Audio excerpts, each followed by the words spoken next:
आप सभी को मेरा राम राम, राधे राधे। तो आज हम ज्येष्ठ मास की विनायक चतुर्थी की कथा सुनेंगे।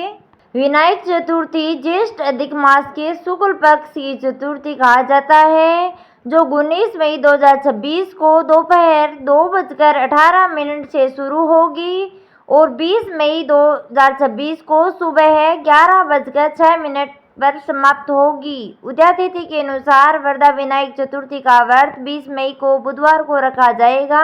इस दिन भगवान गणेश विघ्नहर्ता के रूप में सभी बाधाओं को दूर करते हैं और सुख समृद्धि प्रदान करते हैं। जो सच्चे भक्त मन से इस दिन व्रत रखते हैं, उन्हें धन, संतान, सुख, यश, स्वास्थ्य का आशीर्वाद मिलता है।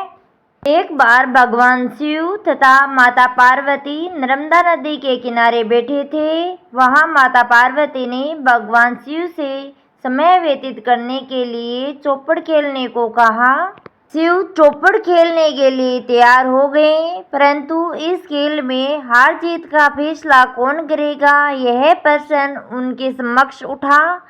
तो भगवान शिव ने कुछ तिनके एकत्रित कर उसका एक पुतला बनाकर उसमें प्राण प्रतिष्ठा कर दी और पुतले से कहा, बेटा, हम चौपड़ खेलना चाहते हैं, परंतु हमारी हार जीत का फैसला करने वाला कोई नहीं है, इसलिए तुम बताना कि हम दोनों में से कौन हारा कौन जीता। उसके बाद भगवान शिव माता पार्वती का चौपड़ खेल शुरू हो गया। यह खेल 3 बार खेला गया और संयोग से तीनों बार माता पार्वती ही जीत गई। खेल समाप्त होने के बाद बालक हार जीत का फैसला करने के लिए कहा गया, तो उस बालक ने महादेव को विजय बताया। यह सुनकर माता पार्वती क्रोधित हो गई और क्रोध में उन्होंने बालक को लंगड़ा होने, कीचड़ में पड़े रहने का श्राप दे दिया। बालक ने माता पार्वती से माफी मांगी और कहा कि यह मुझसे अज्ञातवश ऐसा हुआ है, मैंने किसी द्वेष भाव में ऐसा नहीं किया। बालक द्वारा क्षमा मांगने पर माता ने कहा, यहाँ गणेश पूजन के लिए नाग कन्याएं आएंगी, उनसे कहे अनुसार तुम गणेश व्रत करो, ऐसा करने से तुम मुझे प्राप्त करोगे। यह कहकर माता पार्वती शिव के साथ कैलाश पर्वत पर चली गई। 1 वर्ष के बाद उस स्थान पर नाग कन्याएं आई। तब नाग कन्याओं से श्री गणेश के व्रत की विधि मालूम करने पर उस बालक ने 21 दिन लगातार गणेश जी का व्रत किया। उनकी श्रद्धा से गणेश जी प्रसन्न हुए। उन्होंने बालक को मनोवांछित फल मांगने के लिए कहा। उस समय उस बालक ने कहा, हे विनायक, मुझे इतनी शक्ति दीजिए कि मैं अपने पैरों से चलकर अपने माता पिता के साथ कैलाश पर्वत पर पहुंच सकूं और वे यह देखकर प्रसन्न हो। तब बालक को वरदान देकर श्री गणेश अंतर्ध्यान हो गए। उसके बाद वह बालक कैलाश पर्वत पर पहुंच गया और कैलाश पर्वत पर पहुंचने की अपनी कथा उसने भगवान शिव को सुनाई।